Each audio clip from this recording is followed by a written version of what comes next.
Welcome back to the Word in Our Hearts. We're continuing on in Ezekiel. We are in chapter 28, and we are starting with verse 20. A prophecy against Sidon. The word of the Lord came to me. Son of man, set your face against Sidon, prophesy against her, and say, This is what the sovereign Lord says. I am against you, O Sidon, and I will gain glory within you. They will know that I am the Lord when I inflict punishment on her and show myself holy within her. I will send a plague upon her, and make blood flow in her streets. The slain will fall within her, with the sword against her on every side. Then they will know that I am the Lord. Then they will know that I am the Lord. No longer will the people of Israel have malicious neighbors who are painful briars and sharp thorns. Then they will know that I am the sovereign Lord. This is what the sovereign Lord says. When I gather the people of Israel from the nations where they have been scattered, I will show myself holy among them in the sight of the nations. Then they will live in their own land, which I gave to my servant Jacob. They will live there in safety and will build houses and plant vineyards. They will live in safety when I inflict punishment on all their neighbors who maligned them. Then they will know that I am the Lord their God. Chapter 29. A prophecy against Egypt. In the 10th year, in the 10th month, on the 12th day, the word of the Lord came to me. Son of man, set your face against Pharaoh king of Egypt, and prophesy against him and against all Egypt. Speak to him and say, This is what the sovereign Lord says. I am against you, Pharaoh king of Egypt, you great monster lying among your streams. You say, The Nile is mine, I made it for myself. But I will put hooks in your jaws and make the fish of your streams stick to your scales. I will pull you out from among your streams with all the fish sticking to your scales. I will leave you in the desert, you and all the fish of your streams. You will fall on the open field and not be gathered or picked up. I will give you as food to the beasts of the air and the birds of the air. Then all who live in Egypt will know that I am the Lord. You have been a staff of reed for the house of Israel. When they grasped you with their hands, you splintered, and you tore open their shoulders. When they leaned on you, you broke, and their backs were wrenched. Therefore, this is what the sovereign Lord says. I will bring a sword against you and kill your men and their animals. Egypt will become a desolate wasteland. Then they will know that I am the Lord. Because you said, The Nile is mine, I made it. Therefore, I am against you and against your streams, and I will make the land of Egypt a ruin and a desolate waste from Migdol to Aswan, as far as the border of Cush. No foot of man or animal will pass through it. No one will live there for 40 years. I will make the land of Egypt desolate among devastated lands, and her cities will lie desolate 40 years among ruined cities. And I will disperse the Egyptians among the nations and scatter them through the countries. Yet this is what the sovereign Lord says. At the end of 40 years, I will gather the Egyptians from the nations where they were scattered. I will bring them back from captivity and return them to Upper Egypt, the land of their ancestry. There they will be a lowly kingdom. It will be the lowliest of kingdoms and will never again exalt itself above the other nations. I will make it so weak that it will never again rule over the nations. Egypt will no longer be a source of confidence for the people of Israel, but will be a reminder of their sin in turning to her for help. Then they will know that I am the sovereign Lord. In the 27th year, in the 1st month, on the 1st day, the word of the Lord came to me. Son of man, Nebuchadnezzar, king of Babylon, drove his army in a hard campaign against Tyre. Every head was rubbed bare and every shoulder made raw. Yet he and his army got no reward from the campaign he led against Tyre. Therefore, this is what the sovereign Lord says. I am going to give Egypt to Nebuchadnezzar, king of Babylon, and he will carry off its wealth. He will loot and plunder the land as pay for his army. I have given him Egypt as a reward for his efforts, because he and his army did it for me, declares the sovereign Lord.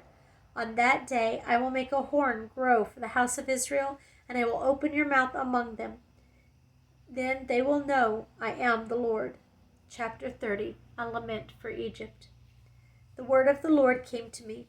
Son of man, prophesy and say, This is what the sovereign Lord says. Wail and say, Alas for that day! For the day is near, the day of the Lord is near, a day of clouds, a time of doom for the nations. A sword will come against Egypt, and anguish will come upon Cush. When the slain fall in Egypt, her wealth will be carried away, and her foundations torn down. Cush and Put, Lydia and all Arabia, Libya and the people of the covenant land will fall by the sword along with Egypt. This is what the Lord says. The allies of Egypt will fall, and her proud strength will fall from Migdol to Aswan. They will fall by the sword within her, declares the sovereign Lord. They will be desolate among desolate lands, and their cities will lie among ruined cities. Then they will know that I am the Lord, when I set fire to Egypt and all her helpers are crushed. On that day, messengers will go out from me in ships to frighten Cush out of her complacency. Anguish will take hold of them on the day of Egypt's doom, for it is sure to come. This is what the sovereign Lord says. I will put an end to the hordes of Egypt by the hand of Nebuchadnezzar, king of Babylon. He and his army, the most ruthless of nations, will be brought in to destroy the land. They will draw their swords against Egypt and fill the land with the slain. I will dry up the streams of the Nile and sell the land to evil men by the hand of foreigners. I will lay waste the land and everything in it. I, the Lord, have spoken. This is what the sovereign Lord says. I will destroy the idols and put an end to the images in Memphis. No longer will there be a prince in Egypt, and I will spread fear throughout the land. I will lay waste Upper Egypt, set fire to Zone, and inflict punishment on Thebes. I will pour out my wrath on Pelusium, the stronghold of Egypt, and cut off the hordes of Thebes. I will set fire to Egypt. Pelusium will writhe in agony. Thebes will be taken by storm. Memphis will be in constant distress. The young men of Heliopolis and Bubastis will fall by the sword, and the cities themselves will go into captivity. Dark will be the day at Tahpanhes, when I break the yoke of Egypt. There her proud strength will come to an end. She will be covered with clouds, and her villages will go into captivity. So I will inflict punishment on Egypt, and they will know that I am the Lord. In the 11th year, in the 1st month, on the 7th day, the word of the Lord came to me. Son of man, I have broken the arm of Pharaoh, king of Egypt. It has not been bound up for healing or put in a splint so as to become strong enough to hold a sword. Therefore, this is what the sovereign Lord says. I am against Pharaoh, king of Egypt. I will break both his arms, the good arm as well as the broken one, and make the sword fall from his hand. I will disperse the Egyptians among the nations and scatter them through the countries. I will strengthen the arms of the king of Babylon and put my sword in his hand. But I will break the arms of Pharaoh, and he will groan before him like a mortally wounded man. I will strengthen the arms of the king of Babylon, but the arms of Pharaoh will fall limp. Then they will know that I am the Lord when I put my sword into the hand of the king of Babylon, and he brandishes it against Egypt. I will disperse the Egyptians among the nations and scatter them through the countries. Then they will know that I am the Lord. Chapter 31, a Cedar in Lebanon. In the 11th year, in the 3rd month of the 1st day, the word of the Lord came to me. Son of man, say to Pharaoh, king of Egypt, and to his hordes, who can be compared with you in majesty? Consider Assyria, once a cedar in Lebanon with beautiful branches overshadowing the forest. It towered on high, its top above the thick foliage. The waters nourished it, deep springs made it grow tall. Their streams flowed all around its base and sent their channels to all the trees of the field. So it towered higher than all the trees of the field. Its boughs increased and its branches grew long, spreading because of abundant waters. All the birds of the air nested in its boughs. All the beasts of the field gave birth under its branches. All the great nations lived in its shade. It was majestic in beauty, and its spreading boughs, for its roots went down to abundant waters. The cedars in the garden of God could not rival it, nor could the pine trees equal its boughs, nor could the plane trees compare with its branches. No tree in the garden of God could match its beauty. I made it beautiful, with abundant branches, the envy of all the trees of Eden in the garden of God. Therefore, this is what the sovereign Lord says. Because it towered on high, lifting its top above the thick foliage, and because it was proud of its height, I handed it over to the ruler of the nations for him to deal with according to its wickedness. I cast it aside, and the most ruthless of foreign nations cut it down and left it. Its boughs fell on the mountains and in all the valleys. Its branches lay broken in all the ravines of the land. All the nations of the earth came out from under its shade and left it. All the birds of the air settled on the fallen tree, and all the beasts of the field were among its branches. Therefore no other trees by the waters are ever to tower proudly on high, lifting their tops above the thick foliage. No other trees so well watered are ever to reach such a height. They are all destined for death, for the earth below, among mortal men, with those who go down to the pit. This is what the Sovereign Lord says. On the day it was brought down to the grave, I covered the deep springs with mourning for it. I held back its streams, and its abundant waters were restrained. Because of it, I clothed Lebanon with gloom, and all the trees of the field withered away. I made the nations tremble at the sound of its fall when I brought it down to the grave with those who go down to the pit. Then all the trees of Eden, the choicest and best of Lebanon, all the trees that were well watered, were consoled in the earth below. Those who lived in its shade, its allies among the nations, had also gone down to the grave with it, joining those killed by the sword. Which of the trees of Eden can be compared with you in splendor and majesty? Yet you, too, will be brought down with the trees of Eden to the earth below. You will lie among the uncircumcised with those killed by the sword. This is Pharaoh and all his hordes, declares the Sovereign Lord. Chapter 32. A Lament for Pharaoh. In the 12th year, in the 12th month, on the first day, the word of the Lord came to me. Son of man, take up a lament concerning Pharaoh, king of Egypt, and say to him, You are like a lion among the nations.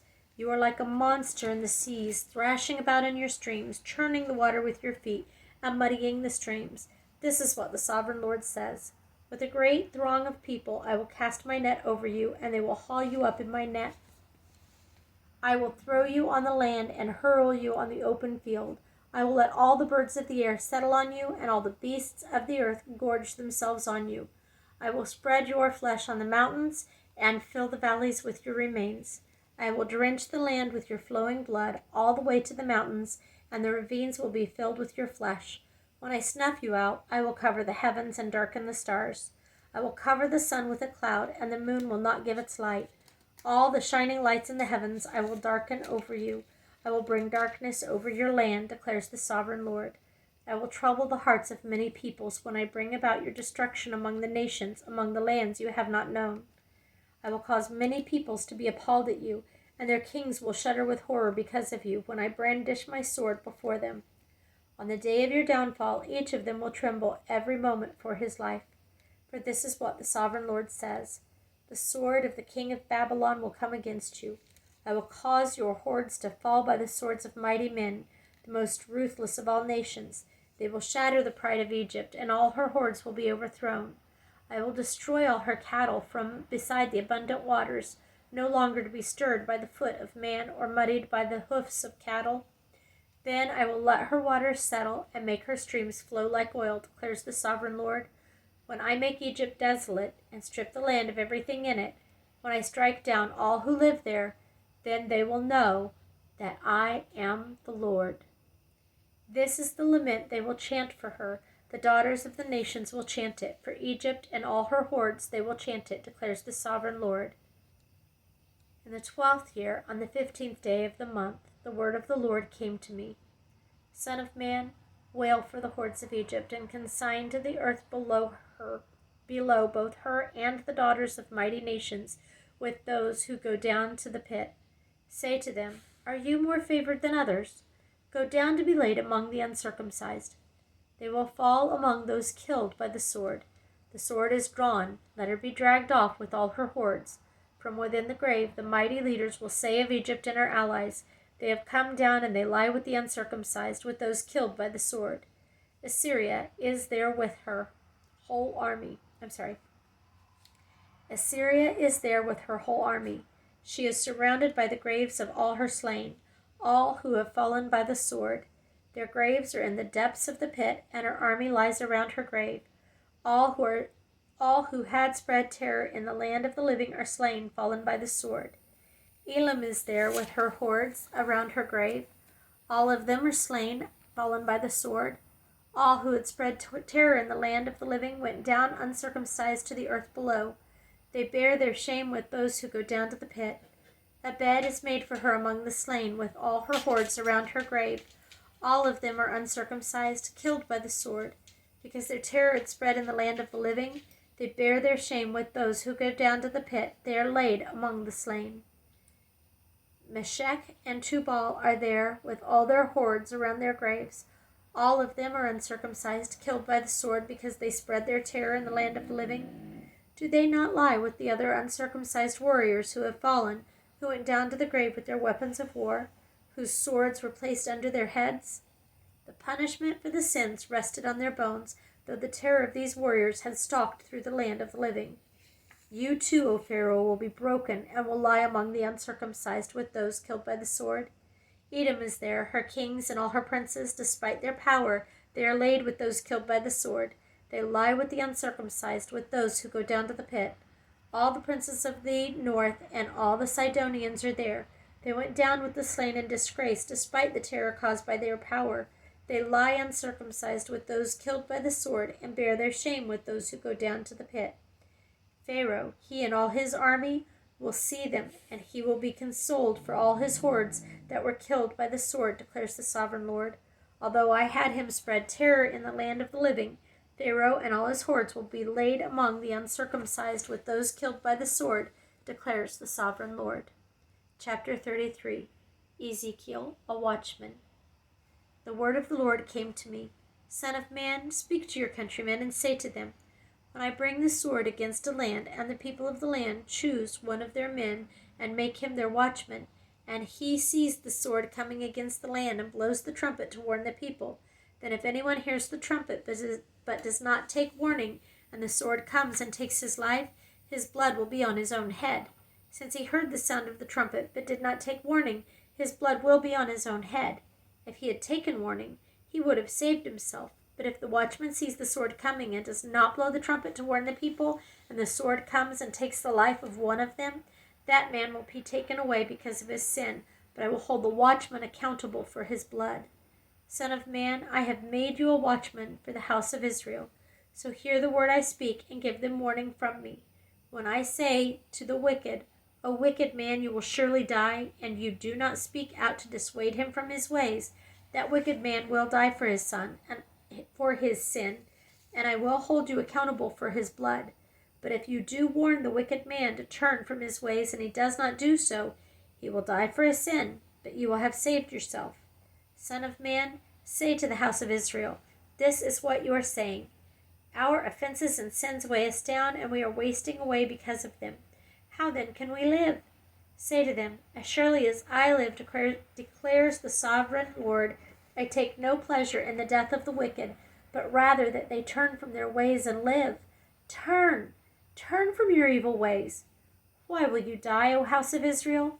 Therefore, son of man, say to your countrymen, the righteousness of the righteous man will not save him when he disobeys, and the wickedness of the wicked man will not cause him to fall when he turns from it. The righteous man, if he sins, will not be allowed to live because of his former righteousness. If I tell the righteous man that he will surely live, but then he trusts in his righteousness and does evil, none of the righteous things he has done will be remembered, and he will die for the evil he has done. And if I say to the wicked man, he will surely die, but he then turns from his sin and does what is just and right, if he gives back what he took in pledge for a loan, returns what he has stolen, follows the decrees that give life, and does no evil, he will surely live, he will not die. None of the sins he has committed will be remembered against him. He has done what is just and right, he will surely live. Yet your countrymen say, the way of the Lord is not just, but it is their way that is not just. If a righteous man turns from his righteousness and does evil, he will die for it. And if a wicked man turns away from his wickedness and does what is just and right, he will live by doing so. Yet, O house of Israel, you say, the way of the Lord is not just, but I will judge each of you according to his own ways. Jerusalem's fall explained. In the 12th year of our exile, in the 10th month, on the 5th day, a man who had escaped from Jerusalem came to me and said, the city has fallen. Now, the evening before the man arrived, the hand of the Lord was upon me, and he opened my mouth before the man came to me in the morning. So my mouth was opened, and I was no longer silent. Then the word of the Lord came to me. Son of man, the people living in those ruins in the land of Israel are saying, Abraham was only one man, yet he possessed the land. But we are many. Surely the land has been given to us as our possession. Therefore say to them, this is what the sovereign Lord says. Since you eat meat with the blood still in it, and look to your idols and shed blood, should you then possess the land? You rely on your sword, you do detestable things, and each of you defiles his neighbor's wife. Should you then possess the land? Say this to them. This is what the sovereign Lord says. As surely as I live, those who are left in the ruins will fall by the sword. Those out in the country I will give to the wild animals to be devoured, and those in the strongholds and caves will die of a plague. I will make the land a desolate waste, and her proud strength will come to an end, and the mountains of Israel will become desolate, so that no one will cross them. Then they will know that I am the Lord, when I have made the land a desolate waste because of all the detestable things they have done. As for you, son of man, your countrymen are talking together about you by the walls and at the doors of the houses, saying to each other, come and hear the message that has come from the Lord. My people come to you, as they usually do, and sit before you to listen to your words, but they do not put them into practice. With their mouths they express devotion, but their hearts are greedy for unjust gain. Indeed, to them you are nothing more than one who sings love songs with a beautiful voice and plays an instrument well, for they hear your words but do not put them into practice. When all this comes true, and it surely will, then they will know that a prophet has been among them. Chapter 34, Shepherds and Sheep. The word of the Lord came to me. Son of man, prophesy against the shepherds of Israel. Prophesy and say to them, this is what the sovereign Lord says. Woe to the shepherds of Israel who only take care of themselves. Should not shepherds take care of the flock? You eat the curds, clothe yourselves with the wool, and slaughter the choice animals, but you do not take care of the flock. You have not strengthened the weak, or healed the sick, or bound up the injured. You have not brought back the strays, or searched for the lost. You've ruled them harshly and brutally. So they were scattered because there was no shepherd. And when they were scattered, they became food for the wild animals. My sheep wandered over all the mountains and on every high hill. They were scattered over the whole earth, and no one searched or looked for them. Therefore, you shepherds, hear the word of the Lord. As surely as I live, declares the sovereign Lord, because my flock lacks a shepherd, and so has been plundered, and has become food for all the wild animals, and because my shepherds did not search for my flock, but cared for themselves rather than for my flock, therefore, O shepherds, hear the word of the Lord. This is what the sovereign Lord says. I am against the shepherds, and will hold them accountable for my flock. I will remove them from tending the flock so that the shepherds can no longer feed themselves. I will rescue my flock from their mouths, and it will no longer be food for them. For this is what the sovereign Lord says. I myself will search for my sheep and look after them. As a shepherd looks after his scattered flock when he is with them, so will I look after my sheep. I will rescue them from all the places where they were scattered on a day of clouds and darkness. I will bring them out from the nations and gather them from the countries, and I will bring them into their own land. I will pasture them on the mountains of Israel, in the ravines, and in all the settlements in the land. I will tend them in a good pasture, and the mountain heights of Israel will be their grazing land. There they will lie down in good grazing land, and they will feed in a rich pasture on the mountains of Israel. I myself will tend my sheep and have them lie down, declares the sovereign Lord. I will search for the lost and bring back the strays. I will bind up the injured and strengthen the weak, but the sleek and the strong I will destroy. I will shepherd the flock with justice. As for you, my flock, this is what the sovereign Lord says. I will judge between one sheep and another, and between rams and goats. Is it not enough for you to feed on the good pasture? Must you also trample the rest of your pasture with your feet? Is it not enough for you to drink clear water? Must you also muddy the rest of your feet? Must my flock feed on what you have trampled and drink what you have muddied with your feet? Therefore, this is what the sovereign Lord says to them. See, I myself will judge between the fat sheep and the lean sheep, because you shove with flank and shoulder, butting all the weak sheep with your horns until you have driven them away. I will save my flock, and they will no longer be plundered. I will judge between one sheep and another. I will place over them one shepherd, my servant David, and he will tend them. He will tend them and be their shepherd. I, the Lord, will be their God, and my servant David will be prince among them. I, the Lord, have spoken. I will make a covenant of peace with them and rid the land of wild beasts so that they may live in the desert and sleep in the forests in safety. I will bless them in the places surrounding my hill. I will send down showers in season, and there will be showers of blessing. The trees of the field will yield their fruit, and the ground will yield its crops. The people will be secure in their land. They will know that I am the Lord when I break the bars of their yoke and rescue them from the hands of those who enslaved them. They will no longer be plundered by the nations, nor will wild animals devour them. They will live in safety, and no one will make them afraid. I will provide for them a land renowned for its crops, and they will no longer be victims of famine in the land or bear the scorn of the nations. Then they will know that I, the Lord their God, am with them, and that they, the house of Israel, are my people, declares the sovereign Lord. You are my sheep, the sheep of my pasture are people, and I am your God, declares the sovereign Lord. Thank you for listening. We'll stop there, and we will start with chapter 35 when we come back. Thank you.